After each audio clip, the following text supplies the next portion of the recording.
I also noticed that when I was reading the story of Wangari Maathai, who is, I met her a few years ago, and unfortunately, she passed away 3 months ago. She had cancer, unfortunately. But she was the first black woman to win the Nobel Peace Prize as an environmentalist. And she was the first environmentalist. But how was she able to inspire hundreds of thousands of women on the African continent to plant over 13 million trees? And not only that, her award really came about not because of her environmental work, but because she gathered a group of women, hundreds of thousands of women, to oppose the Mao government and brought democracy to her country, which is so admirable.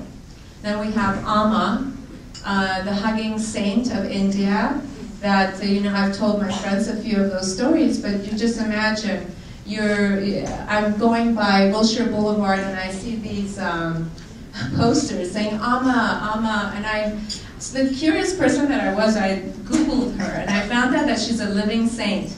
And this is before I even actually wrote the book. I thought, how often can you go and meet a living saint? Not very often. And if she's in LA, I must go and meet her. So, none of us are used to waiting in line. So just imagine when I drive through awful traffic, get to the hotel airport in LA, near LAX, and there's 5,000 people who are waiting to be embraced by her. Her mission as a saint is just to give motherly love to every single human being that comes in front of her. And when I was there, I was thinking to myself, maybe all these people are out of their minds for waiting this long, including myself, or there must be something so special about this woman. And truthfully, it was one of the most moving experiences that I've ever encountered, to be in a room full of people, and people from all walks of life, people who are cancer survivors, people who were mothers with their newborn kids, and there was a professor of engineering from UCLA seated next to me for a couple of hours when we were talking. And here they are, they're all there for one thing, and that was to feel validated and to feel her love.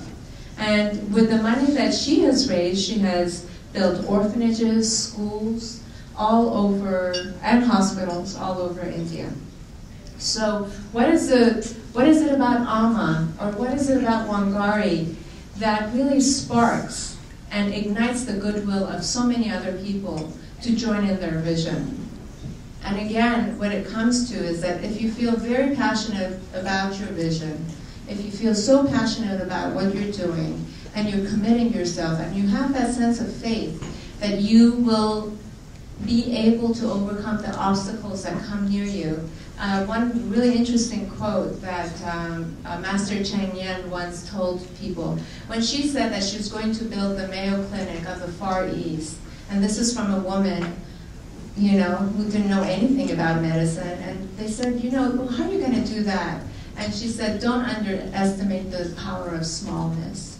That at some point we all start small and then our vision grows. And that to me was so inspiring. So all these women were so brilliant at finding other like-minded people to come and support their vision, to really ignite their passion and have them join forces with them. That's a key, and I think that that's another takeaway for me, that how do I build a network of people who support me and make me feel good, and I hope I do that for them. Obviously, the reason why you guys are all here, it's extraordinary to have 300 people in a room for a book signing. It's because of my amazing friends and family.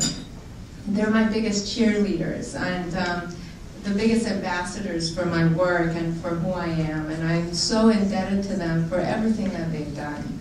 So lots of love to them also. You're amazing. Oh,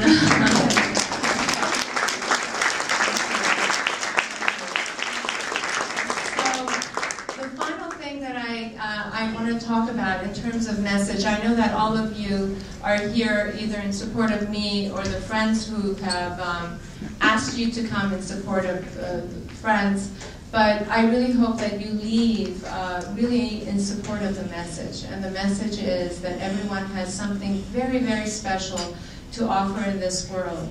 I want to end with Golda Meir's quote, and of course, she's one of the pioneers that I have showcased in the book. I don't know why I bring all these notes and I never look at it. Well, I'll stop once, okay? She said, trust yourself. Create the kind of self that you'll be happy to live with all your life. Make the most of yourself by fanning the tiny inner sparks of possibility into flames of achievement. Well, of course, I think that was something that I really resonated with, and I do think that if we really feel that we can all be visionaries and pioneers in our own lives, we would approach our daily living in a completely different way. I think that maybe some of us have the ability to impact nations, but certainly all of us are capable of having influence in our circle of friends and communities and families. So our journey may be very public or it could be very private, but both are so, so important. And I really hope that reading this book and honoring the journeys of these women who are showcased there, that you feel that you're honoring yourself as well, because they're a reflection of all of us. And really, thank you so much for coming.